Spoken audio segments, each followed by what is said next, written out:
વધુ એક ગ્રામ પંચાયતને અપાશે નગરપાલિકાનો દરજ્જો. અમરેલી જિલ્લાના ધારીને નગરપાલિકા બનાવવાનો મુખ્યમંત્રી ભૂપેન્દ્ર પટેલનો નિર્ણય. રાજ્યમાં નગરપાલિકાઓની સંખ્યા થશે 160. પ્રવાસન સહિત આર્થિક સામાજિક વિકાસની ગતિને મળશે વેગ.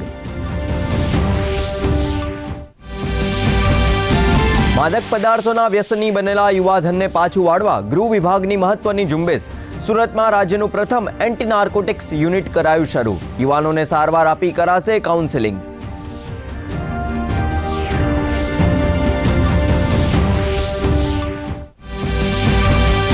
લોકમેળાઓને પુનઃ ઉજાગર કરવા યુવા સાંસ્કૃતિક મંત્રી હર્ષ સંઘવીની અનોખી પહેલ. નાગરિકોને પોતાના વિસ્તારમાં યોજાતા મેળાઓના નામ વિગત જણાવવા કર્યો અનુરોધ. માત્ર 7 કલાકમાં 900થી વધુ લોકોએ આપી માહિતી.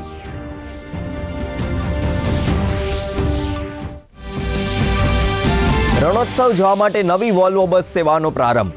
જીએસઆરટીસી અને ગુજરાતના પ્રવાસન વિભાગના સંયુક્ત ઉપક્રમે અમદાવાદ એરપોર્ટથી બસ કરાઈ શરૂ. પ્રવાસીઓ નિગમની સત્તાવાર વેબસાઇટ પરથી કરાવી શકશે રિઝર્વેશન.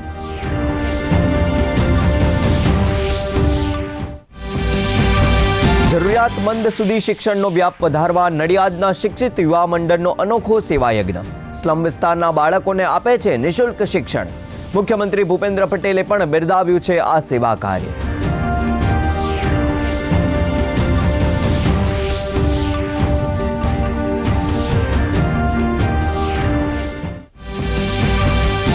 પરંપરાગત ઔષધિને પ્રોત્સાહન આપવા શિક્ષિત યુગલની અનોખી પહેલ. વિદેશની નોકરી છોડીને વળ્યા પ્રાકૃતિક ખેતી તરફ. સરગવાની પ્રાકૃતિક ખેતી કરી બનાવી 7 જેટલી પ્રોડક્ટ. વિદેશમાં નિકાસ કરીને બન્યા આત્મનિર્ભર.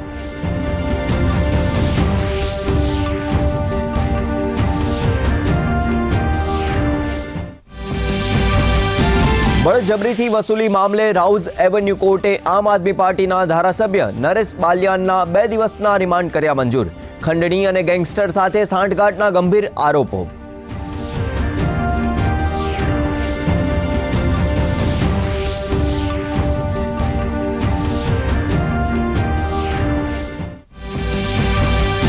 મહારાષ્ટ્રમાં એકનાથ શિંદેએ દોહરાવ્યું મહાયુતિ માટે બિનશરતી સમર્થન. કહ્યું પ્રધાનમંત્રી નરેન્દ્ર મોદી અને અમિત શાહ કહેશે તે રહેશે સ્વીકાર.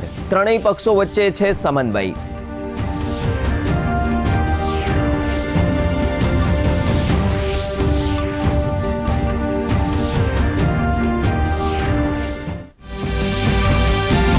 સૈયદ મોદી ઇન્ડિયા ઇન્ટરનેશનલ ટુર્નામેન્ટમાં ભારતીય ખેલાડીઓનું શાનદાર પ્રદર્શન. પીવી સિંધુએ જીત્યો મહિલા સિંગલ્સનો ખિતાબ, તો ત્રિશા જોલી, ગાયત્રી ગોપીચંદે પોતાના નામે કર્યો મહિલા ડબલ્સનો ખિતાબ.